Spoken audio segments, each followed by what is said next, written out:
په بدخشان کې سیلابونو د یو کورنۍ 10 غړي وژلي دي. سلامونه، ستړي مه شئ، د انیس میډیا درنو کتونکو هرکلی درته وایو.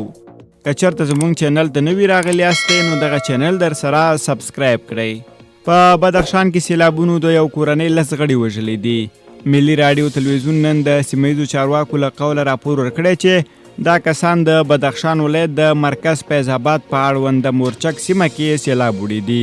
چارواکو ویلي چې یوازې د یو تن مړی موندل شوی او د پاتې مړو د موندلو لپاره هڅې روانې دي. پرون له دې مخکې د فاریاب ولایت چارواکو هم ویلي و چې روانو سیلابونو 14 کسانو ته مرجوب لاړولې ده. باختر اژانس خبر ورکړی چې دا پیښه د کوهستان ولسوالۍ په مرکز لولاس سیمه کې شوې ده.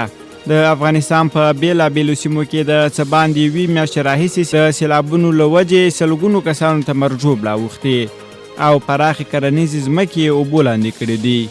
په عین حال کې د هوا پیژندنې ادارې د افغانستان په ځینو سیمو کې د نورو درنو اورښتونو او سیلابونو اټکل کړی دی.